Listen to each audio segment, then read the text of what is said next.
universal claims about the nature, then you can start to make universal claims about the nature of knowledge in general.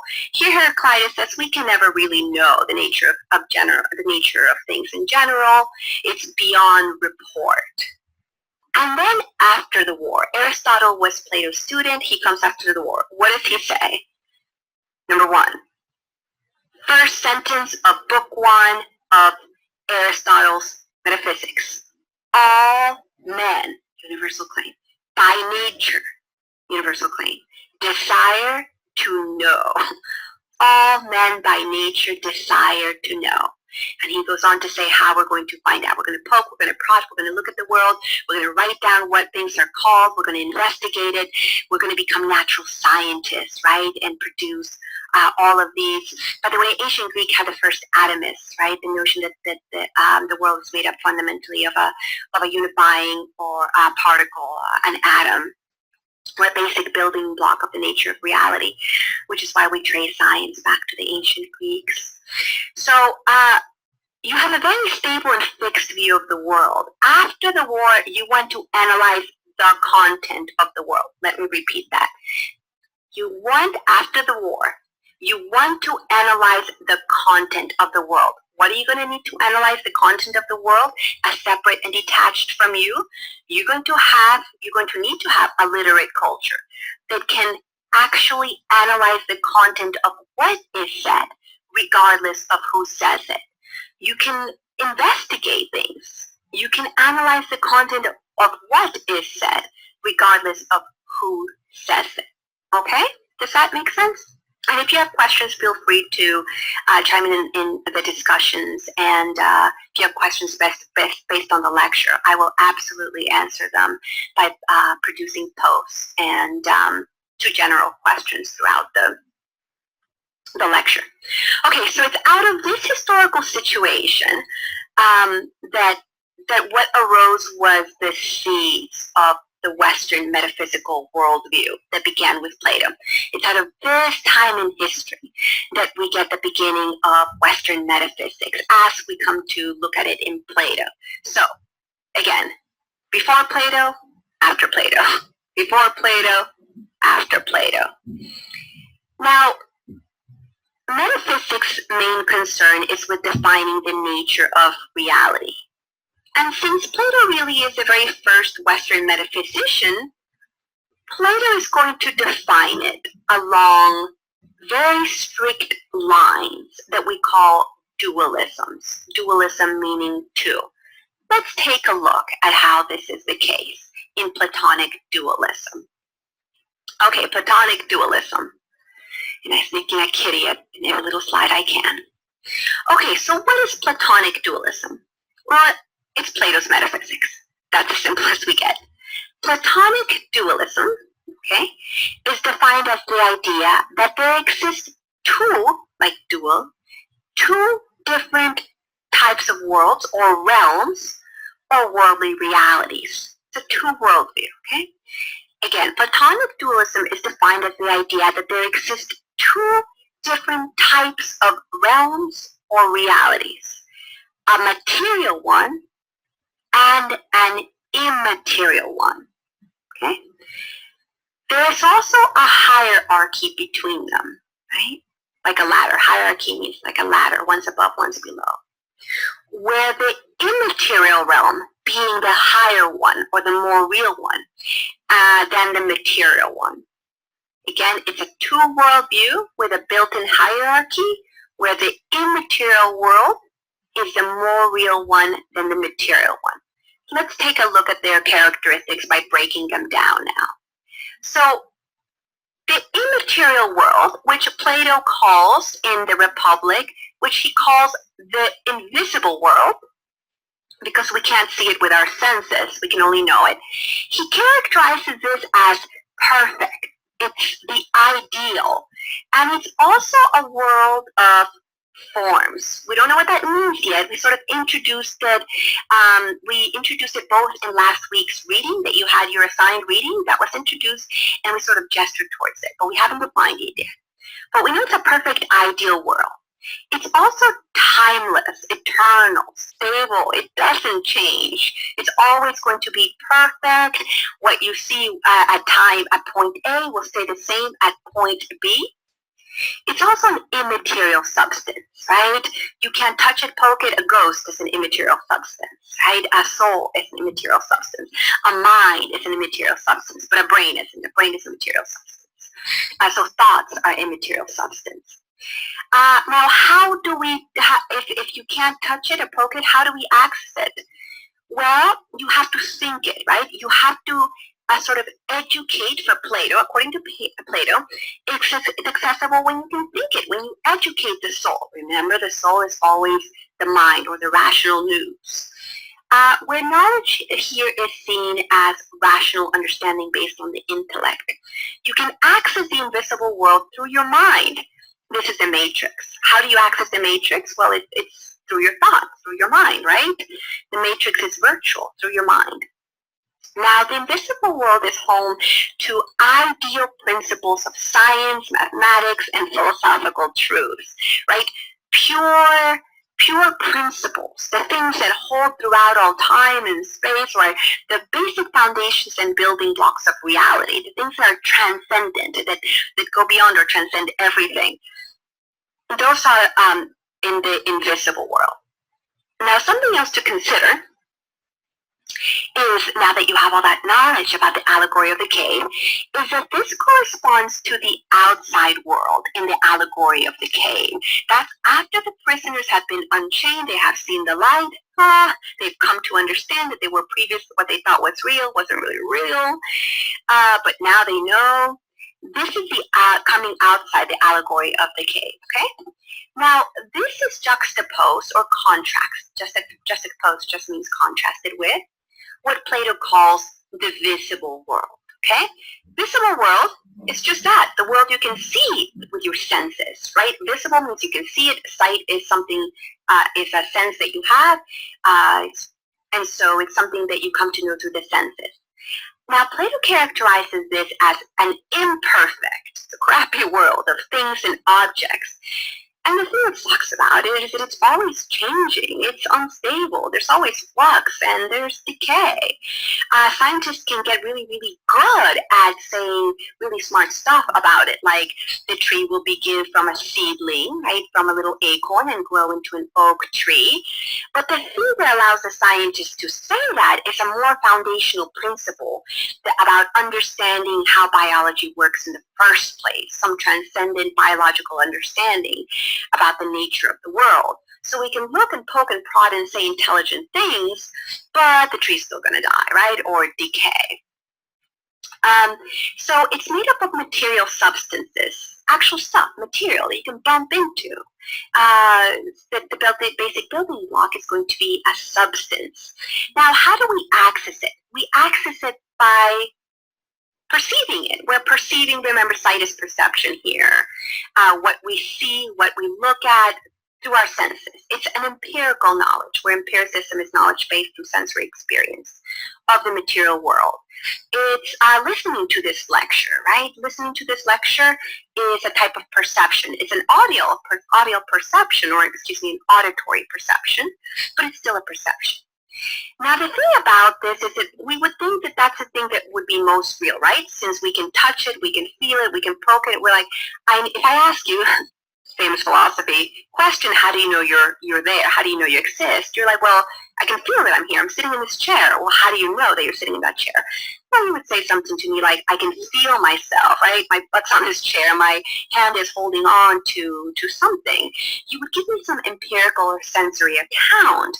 Now, Plato is going to say that's actually a false belief that's based on conjecture or uninformed opinion in many ways. It's not actually totally uninformed because your senses are going to be able to lie. You could be wrong, right? You could have we're going to develop this later. But is it possible that you could be wrong? Yeah, it is possible that you could be wrong. Let's hold off on developing this idea yet, because that's going to take up a lot of the lecture, actually. So it's less real than the intelligible or the invisible world. We would think the opposite, right? And because of that, it corresponds to the inside or the imprisonment of the cave, in the allegory of the cave. It's where you're still chained in. If you think that what you see, what immediately appears to you without question, is what actually is real, without ever having questioned it, as maybe a prisoner that has never been unchained, right? If Neo was never unchained, it's people in the Matrix. They've never known that what they experience as a world of shadows is anything that's otherwise. Then you're going to be in a less real world than the privileged world of what's actually true, the invisible world. Now, there's going to be this sort of divided line. We're going to talk about this a little bit more, but how do you go from one to the other? You have to kind of cross this divided line. This is like coming out. This is when you come out of the cave. This is when Neo gets unplugged from the Matrix. When Truman finds out that he's been deceived all along and he knows different, and he goes and he sees the outside world, that it's an actual TV set that's being produced, and he's like, aha, I've crossed the divided line. And how do you do it? Through the mind, through knowledge, through philosophy, right? So this is Platonic view, dualism. It's a two-world view. And the more perfect world is the invisible world. Its most important facet, according to Plato, is that it's made up of forms. Think of it this way. Okay, in the material world, the visible world, the way that we have this sort of incredible sureness that it's a world that actually exists is because there's stuff in it. There's stuff that we can point. There's objects we handle, that we eat, that we taste. There's people that we love, that we fall in love with. Actually, that's going to be a Platonic ideal, so let's go to that. Let's go to the world of forms. In the invisible world, instead of stuff to bump into or eat or people to love, you're going to have forms. It's a world made up of forms. By the way, the last thing to say before we go on is that the invisible world corresponds exactly to the visible world in a more ideal sense. Imperfect kitty, perfect kitty. Kitty dies, kitty never dies. Tree decays, tree never decays. Can you start to see why Plato, as somebody that was undergoing the psychological trauma of war, true war, would want to privilege a world in which tree didn't die, people didn't die, the ideas remain. Let's go on to the world of forms. So what is Plato's theory of forms? Okay. Now, first thing to say is that when you take a philosophy class, usually the theory of forms tends to be introduced when you're learning about epistemology. But it doesn't really make sense unless you had some background in it. It's usually also introduced through Platonic dualism. So it doesn't make sense to teach it unless you understand Platonic dualism. So we had to wait until this lecture to introduce this. I've already gotten a question about this, so this is why we waited to introduce Platonic forms. So, basic definition. For Plato, a form is going to be the unchanging character or essence of a thing that defines what something is. It's an ideal type against which particular instances or things are measured. Okay, I'm going to now unpack what that means. Okay, so according to Plato, what makes a thing what it is, right? That's asking a metaphysical question of the nature of reality, has to do with understanding the essential characteristics that would define a thing as the kind of thing that it is, right? If you want to understand what makes something what it is, it has to do with understanding the essential characteristics that would define a thing as the kind of thing that it is. So, in other words, it's asking the question, so if you're picking up an apple, a juicy, yummy apple, what makes an apple an apple? Or if you're an athlete, you ask the question, so what makes an athlete an athlete? Or what makes math math? What is it that makes it math in the first place? Or if you're a judge, you would ask, what makes justice justice? Or goodness goodness? What is it the thing that makes those things what they are, right? We go around using all these terms, but no one calls us out and asks us if we know what they are. And of course, it's easy to say things with an apple, but they get harder and trickier and trickier as we go down the line.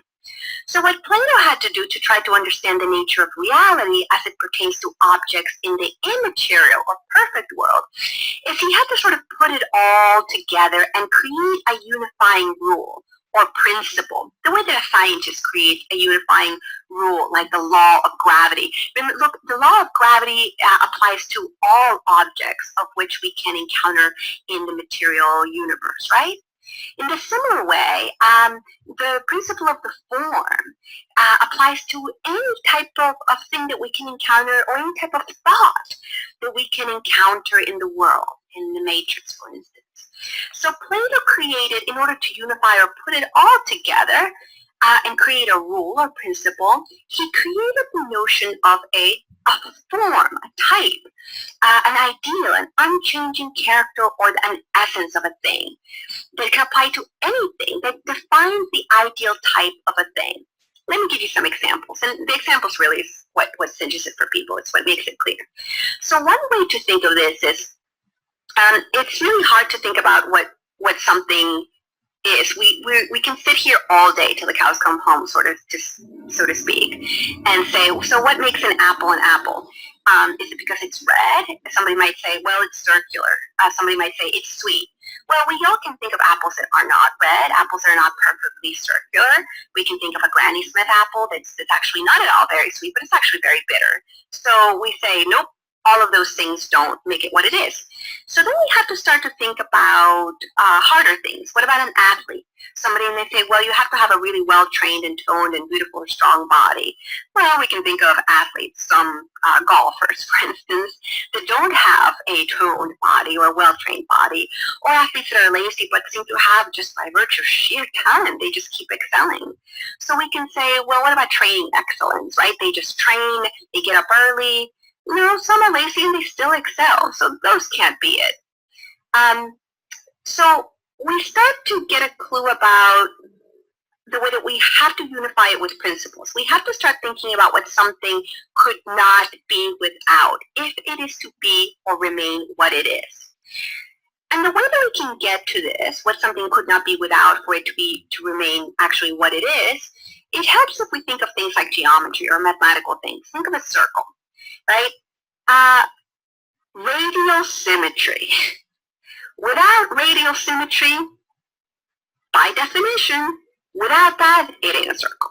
You can't have a circle. If it doesn't have radial symmetry, you can't have a circle. It'll be something else, but it won't be a circle, right? So this seems like a hard thing to do. It seems like, how am I going to do that with all objects that I can think of in the immaterial world? That seems really, really hard to do. So one way to get around it is to sort of picture the ideal of a substance. So going with this example of geometry, let's take a triangle, right? Can you have a perfect triangle if you were to draw it in the material world? Well, God knows the way that I draw, of course not, right? I would have a really crappy triangle. It would look sort of maybe like a circle, who knows? So let's try printing it on paper. What if you print it on paper, or you look at it on a computer screen? Now some of you may say, yeah, that's a perfect triangle. And some of you are already saying, no, that's not a perfect triangle. Because if you take a magnifying glass to the paper, you can see the small little dots of ink, and you can see that they're separated, not by perfect, angles. There's still gaps and spaces. Or on a computer screen, you zoom in on the dot matrices, and you see that there's large gaps of space in between. And when you slice it, you can't have a perfect triangle on Earth. Now, how do you fix this problem? Very easy. Close your eyes. Picture a triangle. What do you see? That's what Plato's talking about. Only when you have the image, the ideal image, it's only in your mind that you can have the form. The picture of the triangle that you have is the form of the triangle, okay? So, what is real on this account, according to Plato, is going to be not the external form, right? Not the external form, but the essence of things. The essence of things. The more true. So, you have real-world horses. You can say white gallops, all of those characteristics. Ideal. And what is the thing that makes it the ideal? In large part, it's an ideal process of idealization. It has to be a mental idea So the Platonic world is above the physical world. You have the perfect triangle or the ideal triangle, and then you have its correlate in the actual world. Now, one of the ways that this is reflected in his theory of forms is in the way that that he applies this to culture. Okay, this is where we're going to start to see how he's applying it to culture. So what Plato wanted was a theory, his theory of forms here, was a theory that could create a world that could outlast the sort of savage effects of war. So Plato wanted a theory of forms because his culture got into trouble, right, in the first place by relying too much on that rhetorical persuasion and not on analyzing the merit, the independent context, the merit of things in themselves, which is going to require an understanding of what makes a thing what it is, right? So for instance, if you were to say, Youth of Athens, as Pericles did, right? I love hearing Pericles' speeches. Well, you can't hear it, they're never recorded, but if you ever recreate it on your spare time, if you were to say, Youth of Athens, join me into battle, right? Yada, yada, yada. Socrates might say, or Socrates would say, why, right? That's what Socrates would say to Pericles. Now, Pericles might answer, because you are Athenians, because it is just and it is good and it is noble, or simply Youth of Athens. He would say it again, Youth of Athens to war, and that would have done the trick. And Socrates might reply, but what makes an Athenian? What is justice and what is goodness, right? This is why Socrates put to death. People were tired of him rabble-rousing and asking questions. And so for Socrates, if Pericles could not answer what goodness or justice was, then the idea on Plato's and Socrates' views is that he shouldn't then, as a statement or as a leader, be in a position in the first place to call upon people to do the very things that he himself doesn't seem to understand. In other words, if you don't know what justice is, don't tell us to go into battle for a just cause. If you don't know what goodness is, don't tell us, moralizing, right, church fathers or so forth, don't tell us to be good if you don't know what goodness is, and make it harder and harder. And so the idea is that you start with very simple things. If you can't say what makes an apple, right, you begin with really, really simple things. If you can't tell me what makes a dining table, you can't tell me what it is that makes a law, right, or the Bill of Rights, or what makes a constitution, right? So there's a particular instance of a dining table, and then there's classes, coffee tables, right? And then there's the ideal form of a table, the thing that it can't be without. So there's particular objects, and then there's the form of the object. But all of those things are unified by larger and more difficult principles. If you can't understand goodness, you're not ready to display justice. And if you can't display justice, then you shouldn't be writing the Constitution or a Bill of Rights or be in charge of running the Nuremberg trials. If you know what the Nuremberg trials are, then we are doing well. We are doing well. That won't be on the test, but nonetheless.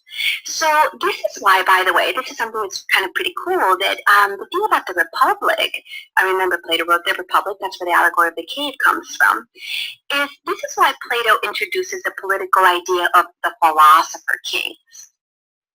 Okay?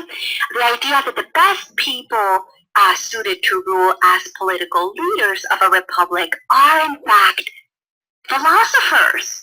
Right? Not just any Joe Schmo from a representative democracy of your local town, but philosophers, in the sense that someone who's not a lay person from any representative pool, but regardless of where they're from, they have to be sort of intellectuals. They can come from anywhere, but they have to be intellectuals that are trained and, most importantly, educated people.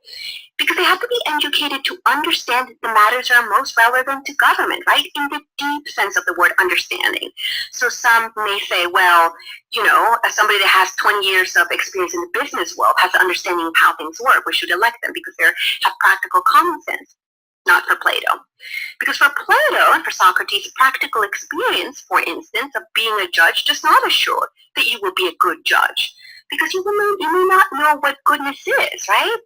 But if you start there, if you start with the wisdom of knowing what justice is, what goodness is, you may not have a perfection, you may still not be a perfect judge, but you stand a better chance, right? And so you see this reflected in his theory of forms in the chart, right? So forms in this realm reflect the world of being. Perfect, eternal, things are transcendent, they're the archetype, they're perfect, and they're the cause of things in the perishable world that's changed, where things die, where things are constantly becoming. This is Heraclitus' world. This is Plato's world. Okay. Now let's go ahead, and if this was a regular class, we would take a quick break. Let's take a quick break, and because I'm afraid of stopping it all together, I'm going to, for technical reasons of the programs that we're currently running on Canvas, I'm going to go ahead. You may hear a little bit of background noise, but go ahead and take, if you need to, stop, pause, get a little water, tend to your kids, check your Facebook. Go ahead and just take a quick break, and we'll resume in just a few minutes, okay?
All right, so that was a really short break. Maybe you heard me in the background, enjoying the form of my almonds, munching away here.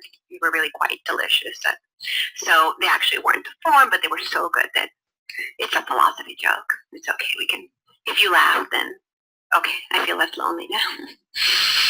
Okay, so this is Plato's theory of forms and his two worldview, right? His theory of forms is part of Platonic dualism, right? The theory of forms are part of Platonic dualism, right? Because they reside in the ideal world of forms. but most importantly, they're part of it. The larger category is the world of the forms. Platonic dualism is Plato's metaphysics. So the thing that's cool about Plato's metaphysics is, in particular Platonic dualism, is that it is absolutely stunning to see the influence of Platonic dualism in Western culture. We see Platonic metaphysics in terms of a two-world view. Here we have it in